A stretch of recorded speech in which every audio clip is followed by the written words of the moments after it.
Hello, everyone. This is Scott Geider with my very special co-host, Joanne Thomas, one of the co-founders of the fantastic Horror Film Festival in San Diego, California. Our very special guest is a talented filmmaker with a badass-looking film.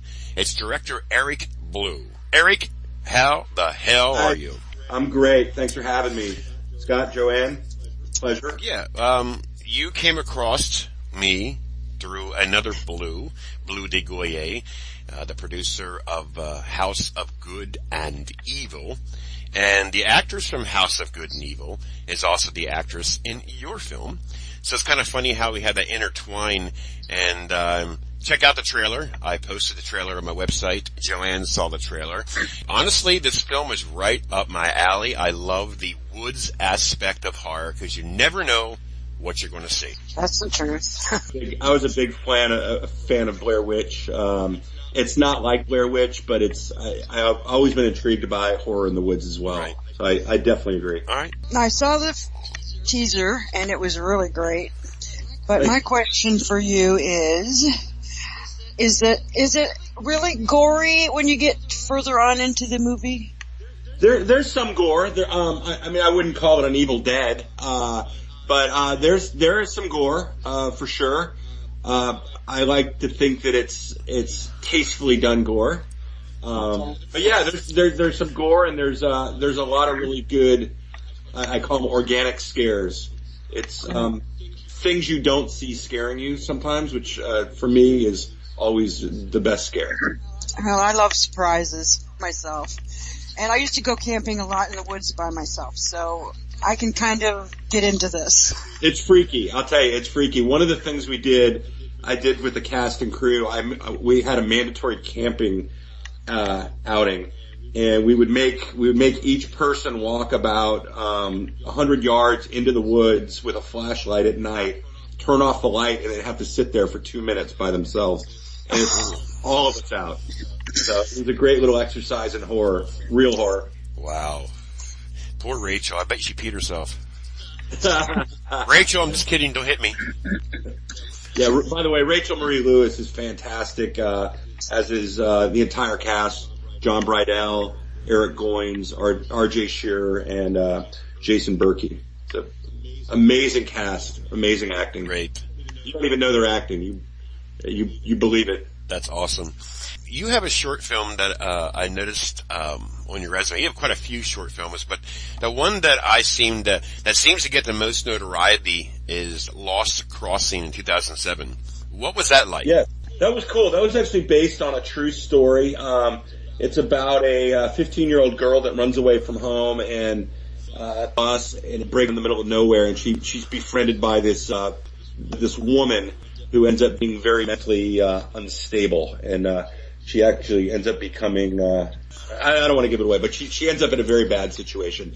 And it stars Melissa McBride from Walking Dead, who's a good friend of mine and an amazing actress. She does an incredible job. So if you haven't seen it, go to my site, www.bluelanternfilms.com, and you can watch Lost Crossing there. It's a fantastic movie, if I do say so myself. You know, it's a drama, but I kind of, it's a drama thriller. It's got a thriller aspect to it. Yeah. It's not a pure drama. Right. Well, you know, what I mean is, being a horror reviewer, yeah. I tend to stray to other types of films only because, you know, not everybody is totally into horror, so you gotta try and have an opened review site to maybe, you know, to try and attract other people to your site other than just horror. I mean, I'm not gonna go all out and do these love comedies. Sensibility's not gonna be on your list. Right, sensibility, right. I mean, my co-host me is sensitive, so I don't need to watch sensitive movies, you know what I mean? Oh, thank you, dear. Speaking of when you sent me the trailer, with the, and, you know, I don't really watch trailers because sometimes it all depends on what the filmmaker puts in it. It can kind of taint the film. Right. But when it's teasers, so I already know that it's not the actual trailer. Am I correct? You're actually going to make a trailer later on, correct? I'm going to make a longer one. You know, the goal on this was not to give too much away. We had a very specific goal of to kind of, just as it says, it's a teaser. The idea or the hope is to want you to watch the movie, to want more. And I didn't want to give away all the goodies in the movie. So it's just just a touch of what's going on. Where did this idea come from? It came from a friend of mine who hiked the Appalachian Trail. There's a lot of unexplained things that happen on the Appalachian Trail, and there's points on the trail where you're days away from any help. So it led to the idea of, the best horror to me is always in isolated areas where people can't get help. So it built off the idea of, hey, put some people out in the middle of nowhere and do some really bad crap to them, and that was sort of the premise. Jesus. You have a makeup artist that I am very good friends with. Yes, it's Mr. Legendary Toby Sells. Absolutely. He is a privilege to work with. He's a friend of mine. He was fantastic on set. And you were asking about gore earlier. Well, Toby does a lot of work on a lot of different things. Walking Dead is one of them. And, Zombieland. Yeah, Zombieland, exactly. And we were fortunate enough to have Toby on our movie, and I'll tell you the makeup effects just are out of this world. Fantastic. He is amazing. Yeah, really good. I did an interview with him maybe 2 years ago, and somehow the interview disappeared. So he makes you look tame, Scott. It's funny. Well, you ought to see us together, then you really have some entertainment. But we are working on getting an updated interview, but he's a really cool dude. But that's good to have. I mean, he is from Atlanta, Georgia, so it kind of worked out for you as far as having somebody that has the talent, the credibility in your area, because Toby Sells needs to be known more than what he is. And I mean, there is a lot of special makeup. There's a lot of these guys around here, but some of them have the old school inner blood. Do you know what I mean? Yeah. Some of these new guys are cool, but when you get somebody that has age on him, like myself and you, and of course Joanne. No, Joanne's actually young, but you need somebody that has the old school art to bring it to today's films. I totally agree. Toby and I sat down before we shot the movie, and that was one of the things we talked about. We've got an incredible post-production team with all kinds of visual, digital whiz-bang stuff, but we didn't want to do digital blood and digital gore. We wanted old school, and that's why we got Toby on board. And I was very lucky. He's an extremely busy guy. So yes. I was very lucky to get his time on this. It just kind of worked out. And he knocked it out of the park. You can see a little bit in the trailer of what he did. We didn't want to show too much. Right. But I'll tell you, when you guys see this movie, you'll know it's Toby Sells, because it's so freaking awesome. Fantastic. Like I said, I get a lot of teasers sent to me, and hey, can you post this on your site, and blah blah blah. I'm not trying to be a dick, but I have to find it interesting in my taste in order to promote something that I'm going to put my heart out to promote. But then when I saw this trailer, I only had to see the first 20 seconds to know. I mean, I've seen so many films, so I know exactly what I'm getting myself into right when I see something that piques my interest. And it's not because of Rachel. I mean, I'm not going to be biased about it because of House of Good and Evil, but what I mean is, when I seen the Woods, that's a keeper for me. Now, there are Woods horror movies that were totally disappointing after I seen the movie, but just by the way it was shot and just, it's weird. Being a reviewer for almost 4 years, something that's going to be good just by a glimpse of something. Thank you very much. We're very proud of it. The locations were stellar. We actually shot it up in the Great Smoky Mountains, up in Tennessee and in Georgia. So we shot in a few different places, Great Smokies, North Georgia, and near Atlanta as well. And the locations are stellar. They're creepy. They're freaky. We shot at the biggest waterfall on private land in North America. At least that's the rumor. It's like a 60-foot waterfall, and it's in the trailer. Absolutely stunning, and kind of the way we shoot it is kind of creepy too. So it's neat. Now, real quickly, being in movies myself, and you always deal with a different cinematographer, if I said it right. You had Jim McKinney. Correct. Is Jim McKinney a friend of yours, or is it somebody that you found to hire to shoot the film? He actually is a friend of mine. He works here in Atlanta. The Atlanta film business, if you guys don't know, is just off the charts. It's huge. They're calling it Hollywood East. Wow. So Jim's in the industry here. He's a DP and an operator. He operates on a lot of movies. Oh, I see that. He's a good friend of mine. He actually just lives down the street from me. He's worked on a number of my movies, and he's phenomenal director of photography. I'd like him on board as well. Yeah, 2001 Maniacs, huh? There you go. You are what? You're saying you're about what? 3/4 or not even with the film? We're in the editing stage. So we're almost done with the first pass of the edit. So for those of you that don't know how editing works, what we'll do is we'll do what's called an assembly edit, where we basically just put everything together, the best we can, not worrying too much about the details. And then we'll go back and we'll refine it and refine it and refine it. We're lucky that we've got some big players on the team. I'm the director. My editor, Scott Solomon, works here in the post-production industry in Atlanta. But we've got some contacts at Warner Brothers. I've got a big name editor, who is going to be an advisor on this. He's going to look over it. So we've got some aces up our sleeves, so to speak, that are going to really help us with the final edit, and then the marketing and getting it out there. So we're really trying to do this thing right and make it very high quality and make it a film that I think, people are going to have a lot of fun watching. Well, that's exactly right, because I know when you make a film and it's finished and you're editing and colorizing and Yep. you tend to want to rush because you want your film out there faster than what it should be. So the proper way is the way you do it, and a lot of people do it, is I know you're going through your mind, oh man, I want people to see this, but if you take it day by day, Right. the better quality is, and better in the long run, which you know that. Yeah. I know that. I just said it.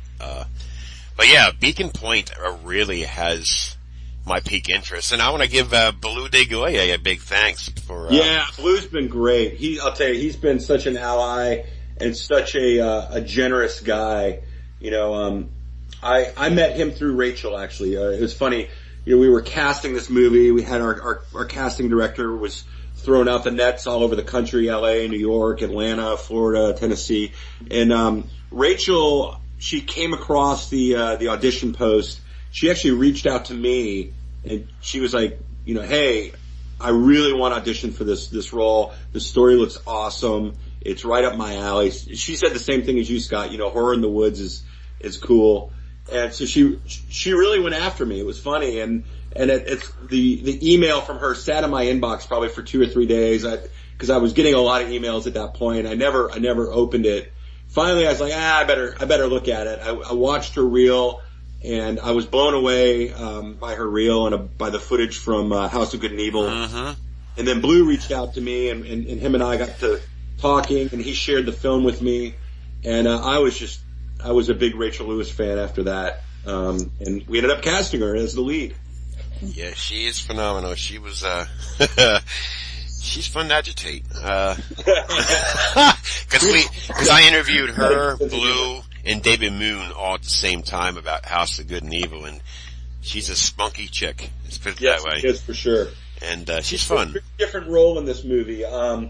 She's more of a sort of a, I hate to use another movie as a reference, but she's definitely a strong ass kicking woman in this. She's kind of a Ripley from Alien. That kind of character, more of the very assertive, woman who has to take charge. So that's kind of her character arc, is she comes onto this hiking tour, things start to go bad, and she really takes charge, and she becomes the strong hero. Right. So, sort of a woman hero story. That's a good thing. Yeah. And what is so sad about actors and actresses in Los Angeles, I'm not saying it's sad because he lived there. It's sad because, a lot of these actors, I'm not saying Rachel in particular, from the East Coast decide to, I'm going to move to Los Angeles. But then you have 80,000 actors and actresses going for the same role. So it's kind of hard for some of these talented actors and actresses to get jobs. It is. And I'm just glad that Rachel was able to reach out to you, because she's a talent that needs to get more work. I agree. House of Good and Evil was a different role for anybody, and she played it perfect. She was brilliant. And so was her husband in the movie. And for me to find out that she's in this one, I know a lot of people are going to say, the reason why Grace and her song likes because she's in it from House of Good and Evil. You have that. That's just the way it is. People just want to bang on me every chance they get. But to see her in the trailer for a little bit, and being that I know her from House of Good and Evil, I'm just anxious to see how she knocks this out. She rocks. I gotta tell you, Scott, Joanne, she rocks this movie. She jumped right in. She's like one of the most prepared actors I've met. She really owned it. It's great as a director to work with actors that are really good like that. Makes my job so much easier. Mm-hmm. It's a joy to have you on again, and I figured, get you on here to help promote this. I really appreciate it. Yeah, no problem. But the movie does look very badass. And coming from a woman's aspect, from Joanne, she, like she had mentioned earlier, it kind of relates to her going camping by herself. And, I'm sure she brought like 10 sets of clothes if she's peeing herself in the woods. But other than that, but Joanne, what else did you like about there wasn't much of a teaser to watch. What else did you like about it besides, relating to, you going camping? What did you like? Well, I love the cinematography. I can't even say it. Like I said, I love the woods. I love being out in nature. So that kind of drew me in a lot. And the fact that there's a surprise waiting. Yeah. Yeah. Yeah. We made a very conscious decision not to show the menace too much. Again, to use another movie, like, sort of, again, we're not anything like Blair Witch, but one of the things I did like about Blair Witch is it leaves a lot of the horror up to your imagination, which I think is cool. We didn't make a movie anything like Blair Witch, but, same with The Shining. There's another movie where it leaves a lot of it up to your imagination. So we sort of skirted the line between showing the monster and not showing the monster. So it's and the woods is very, very conducive to that. There's a lot in the woods that can be scary. Well, you can answer this question. You don't have to. But did you leave it possibly open for a sequel? Yes, we did. Okay. But not on purpose. It's just the way the story ends. It wasn't like we deliberately said, we gotta leave this open for a sequel. But yeah, there could be a sequel if we deemed, sort of deemed it necessary. Interesting. Yeah, it's cool. It's really a neat story. I co-wrote the story with a woman from LA by the name of Tracy Carroll, and she's a phenomenal writer, and she really helped sort of pen the Zoe character. It's easier for a woman to write a woman than a man to write a woman. So Zoe definitely has a feminine feel, but again, she's an ass kicker. Zoe's the character, that's Rachel's character. And, there's some really fun twists and turns, and I think there's some things that are going to really catch people off guard. There's some surprises, but they're the kind of surprises, if you figure them out early on, it doesn't ruin the story. It's still a great story. But I think there's some really fun twists and turns that people are going to get into, and it's gonna catch some people off guard where the movie ends up going. But if we made this movie, I wanted to make a movie that I'd want to watch. Right. I don't want to make something that I wouldn't want to watch.